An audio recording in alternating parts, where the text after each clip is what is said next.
दोस्तों नमस्कार। UP 335 news में आपका स्वागत है। उत्तर प्रदेश के जनपद बांदा में बबेरू तहसील में अधिवक्ताओं ने आरक्षण को देकर उप जिलाधिकारी को ज्ञापन सौंपा है।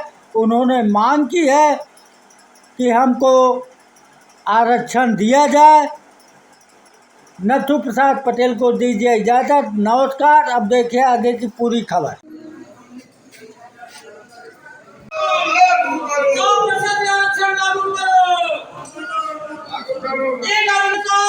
वर्गीकरण करके ठाकुर बनिया लाला को न्याय वर्गीकरण वापस करो। SC ST का वर्गीकरण वापस करो। SC ST का वर्गीकरण वापस करो।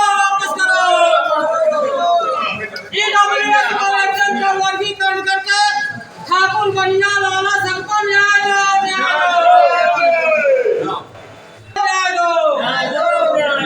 100% आरक्षण लागू करो। 100% आरक्षण लागू करो।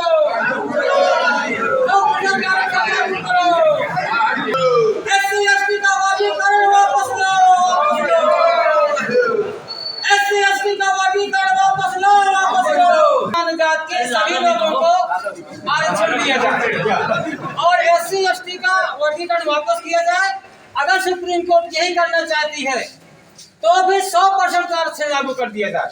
आपके भारत कतई वर्गीकरण के लिए संविधान में नहीं लिखा है।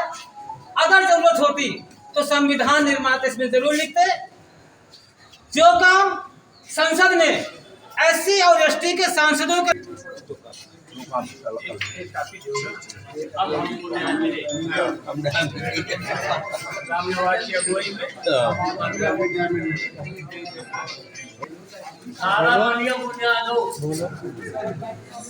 क्या है संविधान में बदलाव करने की जो सुप्रीम कोर्ट द्वारा ये अभी हाल ही में ये जो निर्णय पारित किया गया है वो निर्णय गलत है। इसलिए कि अगर आरक्षण लागू ही करना है तो 100% लोगों का आरक्षण लागू कर दो, सबको सामान्य दर्जा दिया जाए।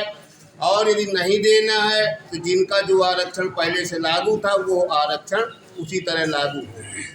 संसद में इस बिल को जो है इस विधेयक ला करके और सुप्रीम कोर्ट का जो निर्णय आया है दिनांक 4 तारीख का उसको निरस्त किया जाए। संविधान में इसलिए आए हैं कि 1 अगस्त 24 को माननीय सुप्रीम कोर्ट ने अनुसूचित जाति और जनजाति का वर्गीकरण किया है और ये कहा है कि इसमें जिसको एक बार आरक्षण मिल जाएगा वो दोबारा आरक्षण का लाभ नहीं पाएगा और जो जातियां हैं उनको आरक्षण का लाभ नहीं मिला है। तो हमारा कहना यह है कि जब OBC के आरक्षण के लिए माननीय कांशीराम ने आंदोलन चलाया था तो ये था कि इनको 52% का हिस्सा दे दो। तो यही माननीय सुप्रीम कोर्ट ने कहा था कि जाति जनगणना का डाटा उपलब्ध नहीं है इसलिए हम नहीं दे सकते। 27% का झुंझुना दे दिया गया। आज SC ST के वर्गीकरण के लिए डाटा माननीय सुप्रीम कोर्ट को कहाँ से उपलब्ध हो गया, ये एक सवाल पैदा होता है। दूसरी बात यह है कि भारत के संविधान में आर्टिकल 341 और 342 समेत 340 में भी कतई वर्गीकरण का उल्लेख नहीं है। अगर वर्गीकरण की जरूरत होती तो संविधान वेत्ता इसमें जरूर लिखते। और आपको SC और OBC का आरक्षण नजर आता है, क्रीमी लेयर नजर आता है, लेकिन हमारा कहना है कि जहां दादा यानी बाप भी जज है, बेटा भी जज है और नाती अभिनोदी जज होने के कगार में है, तो आखिर जाति के आधार पर जो आरक्षण ले रहे हैं और सुप्रीम कोर्ट के जज बन रहे हैं तो इनको सबसे पहले अपने ऊपर लागू करना चाहिए और कॉलेजियम में नियम बनाना चाहिए कि जो एक बार जज बन जाए दोबारा जज नहीं बनेगा। एक बार आरक्षण का लाभ ले ले आरक्षण का लाभ नहीं बनेगा। और इसको सुप्रीम कोर्ट को चाहिए कि कॉलेजियम का वर्गीकरण कर दे, क्योंकि अभी तक जो डाटा उपलब्ध हुआ है कि EWS में 83 IAS एक जाति के बने हैं और 13 ठाकुर IAS बने हैं।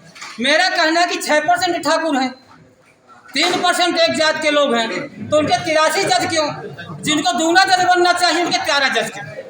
तो मेरा तर्क है, माननीय सुप्रीम कोर्ट से मेरा निवेदन है आपके माध्यम से कि EWS का वर्गीकरण कर दे ताकि इसमें जो सामान्य जातियां हैं बनिया है, ठाकुर है, लाला है, सामान्य वर्ग के सिख, मुस्लिम, जैन, बौद्ध, पारसी ऐसे तमाम के जो सवर्ण हैं उनको भी उसमें हक मिल जाए और साथ साथ आपका कॉलेजन में भी आरक्षण कर दे और EWS में भी कर दे। हमारा यही कहना है। भारत में जाति के आधार पर दफा है जो संविधान विरोधी है। हमारे देश में आरक्षण का आधार सामाजिक न्याय है, न कि गरीबी और अमीरी। माननीय सर्वोच्च न्यायालय ने जो फैसला किया है तो ये संविधान के उल्लंघन में है।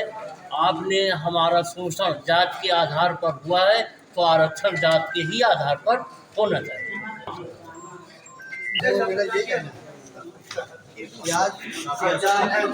अरे रुकिए भाई। सुप्रीम कोर्ट का जो फैसला है उसको लेकर सारे देश में हुआ, इस पर केंद्र सरकार को आगे आना चाहिए और पार्लियामेंट में कानून बना करके उसको संविधान की नवीन स्थिति में डालना चाहिए, जिससे न्यायालय का रास्ता बंद हो जाए और सभी को न्याय मिले। मेरा कहना है हम लोगों ने इस पर जात के आधार पर वर्गीकरण न किया जाए और साथ में न्याय की लड़ाई की और साथ ही ज़्यादा जो लोग पैसा कमा लेते हैं उन पर कोई वर्गीकरण न किया जाए बस।